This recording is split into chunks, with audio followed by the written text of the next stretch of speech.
Millet rice upma చేస్తున్నానండి. ముందుగా వండి పెట్టుకున్న మిల్లెట్ అండి. ఇలా పొడి పొడిలాడుతూ ఉండాలి, మెత్తగా ఉండకూడదు. వాటికి కావాల్సిన పోపు దినుసులు, కొంచెం అల్లం వెల్లుల్లి పేస్ట్, ఉల్లిపాయ, పచ్చిమిర్చి, ఉల్లిపాయ, కరివేపాకు, పుదీనా, కొద్దిగా ఆయిల్ అండి, కొద్దిగా శనగపప్పు, ఉల్లిపాయ, కొద్దిగా పోపు దినుసులు, ఆవాలు, జీలకర్ర,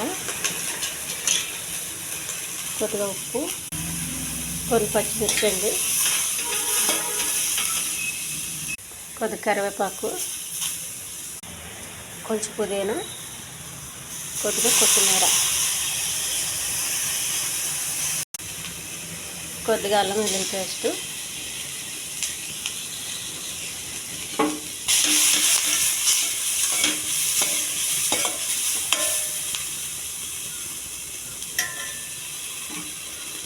గ్లాస్ వాటర్ అండి, కొద్దిగా కారం, ఎందుకంటే మిల్లెట్ సప్పగా ఉంటుంది, అందుకని కొంచెం కారం తినేటోళ్ళకి ఎక్కువ వేసుకోండి. చిన్నపిల్లలకైతే పెద్ద వేసే అవసరం లేదు.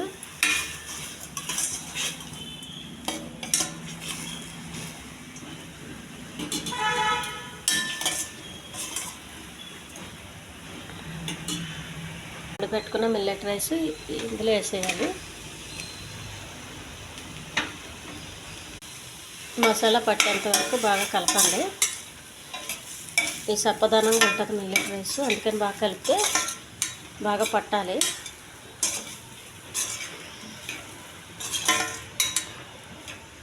ఇందులో ఎగిచ్చిన పల్లీలు కొన్ని వేసుకోవాలండి. పల్లీలు కొందరికి పట్టదు, అందుకని నేను వేయట్లేదు. ఇష్టమైన వాళ్ళు వేసుకోవచ్చు. హెల్దీ మిల్లెట్ ఉప్మా రెడీ అయిందండి. ఈ ఛానల్ నచ్చితే సబ్స్క్రైబ్ చేయండి, షేర్ చేయండి, లైక్ చేయండి, కామెంట్ చేయండి. ఇది ఇలా చేసుకుంటే చాలా బాగుంటుందండి. మిల్లెట్ రైస్ ఏదన్నా కొంచెం కారంగా ఉంటేనే తినగలము, లేదంటే చప్పగా ఉంటుంది.